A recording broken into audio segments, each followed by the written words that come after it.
आज 2 दिसंबर है। कल 1 दिसंबर को 1 वर्ष बाद अपनी जन्मभूमि, जो यहाँ से जिला मुख्यालय से लगभग 20 किलोमीटर की दूरी पर है, वहाँ गया था। तो सबसे पहले तो कायाकल्प केंद्रम शिलान्यास स्थल पर गया। वो हमारे साथ में यहाँ के एक व्यवसायी थे, गुप्त जी। वो बाग को देखा, नीचे झील देखी, वहाँ पर कुछ समय लगा, कुछ चर्चा हुई। उसके बाद में वहाँ से आकर के अपने घर में गया, जहाँ एक शाला है। वहाँ पर डॉक्टर साहब एक कोविदार के 2 पौधे लाए थे। एक वहाँ पर पौधा रोपित किया गया, उसमें जल तो दिया ही गया, डाला गया, लेकिन उसमें इधर उधर 2 घड़े भी जमीन के अंदर अभिषेक ने बड़ी अच्छी तरीके से उनको उसमें गड्ढा बना करके उसमें गड़ाए। उसके बाद में उसमें पानी भरा गया, लगभग 50 लीटर पानी उसमें, वो गड्ढे में, उन गड्ढों के अंदर, घड़ों के अंदर करीब 20-22 लीटर पानी। इससे उस पौधे को नमी बराबर मिलती रहे। वास्तु के हिसाब से जहाँ पर लगना चाहिए वहीं पर लगाया गया। एक शाला के बाद में फिर कुछ मांगलिक कार्यक्रम जिनके घर में हुए थे वहाँ गए। कुछ लोग ऐसे थे जिनका नहीं रहे, चल बसे, वहाँ गए। उसके बाद में एक हमारा खेत है, वहाँ पर मैं गया देखने के लिए। वहाँ से निकल करके फिर SIR का जो कंप्लीट करने के बाद फिर अभिषेक के यहाँ जाना था। अभिषेक के यहाँ बच्चे का, उसका अभी जन्मदिन था, आज फिर जन्मदिन है उसका। 2 दिसंबर को ही हुआ था। आज 6 वर्ष का हो गया, आज 6 वर्ष का हो गया। नक्शा पूछ रहे थे भी। फिर वहाँ से गए आचार्य जी के यहाँ मैं गया। वहाँ आचार्य जी को लिया, आचार्य जी बाहर ही मिल गए थे, वो जानते हैं इस समय को लेकर हमारे। वहाँ से फिर अपने ननिहाल गया मामा जी को, और पुष्पार्पित के मामा जी का हार्ट अटैक हो गया था। तो वो हमने कहा प्रभु के पास वो आ जाए, प्रभु के पास से वापस आ गए, हम उनके दर्शन करें।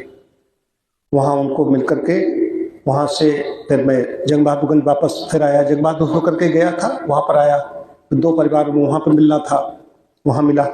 मिलने के बाद में फिर सीधे चले आए यहाँ आए तो शाम को हवन करने का समय हो चुका था। 8 मिनट पहले यहाँ पर आया हूँ। 5 बजे सायंकाल का हवन समय होता है। तो दिन में मैं इतना परेशान हो गया कि मैं तो बाहर कहीं निकलता नहीं। देखने से, मिलने से, पुराने संस्कार हैं, सब कुछ है, तो इससे होता है। इतना प्रभाव पड़ा, मुंह भी नहीं खोला, कहीं पानी तो ग्रहण ही नहीं कर सकते, अनुष्ठान है इसमें। इन लोगों ने एकादशी थी तो कहीं सेब थे, अपना सेब या नट्स वगैरह कुछ थे, उन्होंने स्वीकार किए। उनके हर जगह तो आग्रह होता ही है। अब कुछ लोग नाराज भी हो जाते हैं कि उनको आतिथ्य करते हैं और वो खाते नहीं, वो जानते नहीं कि नियम है। तो नियमों का पालन कड़ाई से होना चाहिए। ये बताया कि दिन पूरा जप यहीं पर पूरा कर लिया था। प्रातः सायंकाल जो होता है, सायंकाल बाद सुबह कर लिया था। और पिछले वर्ष जब गया तो जब सायंकाल किया था करके, तुम लोग हवन तैयारी करते रहे थे। तो ये कल अच्छा किया कि जब हमने सुबह करके निकले। इतना मन पर प्रभाव पड़ा लोगों को देखने का, डॉक्टर साहब, कि प्रभाव इतना पड़ता है। मन, यहाँ का तरंगे, यहाँ का वायुमंडल, यहाँ का परिवेश, वेद मंत्रों द्वारा दी गई आहुतियाँ, आप लोग भी देखना कि अब इसमें हम लोग संख्या बहुत बड़ी होने जा रही है इसी दिसंबर में। बाहर जाओ तो सब देखने से पाप लगता है, ऐसे लोगों को देख लो तो पाप लगता है। तो ज्यादा बाहर निकलने से बचना चाहिए जो साधक को। लेकिन जन्मभूमि है, कई बड़े निकटस्थ लोग होते हैं, तो वहां पर जाना बहुत आवश्यक हो जाता है। तो कल की मुख्य चीज है ननिहाल में मामा जी का, वहां पर जाना बहुत आवश्यक था।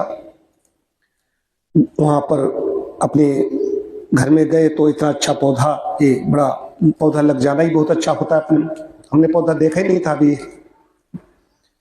और बाग में वहां जाकर के सारा सब झील, कितना कमल खिलता है, कैसा क्या है, सारा सब देखना। साथ साथ में वो फार्मेस में जो SIR वाले भरे जा रहे हैं, ये भी बहुत महत्वपूर्ण था। लेकिन वो सब यहाँ से ऐसी व्यवस्था थी। और 3 मिनट में हमारा फॉर्म भर गया। फोटो बनाई इन्होंने ली, तुरंत बनवा के लाए और 3 मिनट नहीं फॉर्म भरने में लगते हो, तो उसमें कुछ समय तो लगता ही नहीं। कल का यात्रा वृत्तांत है।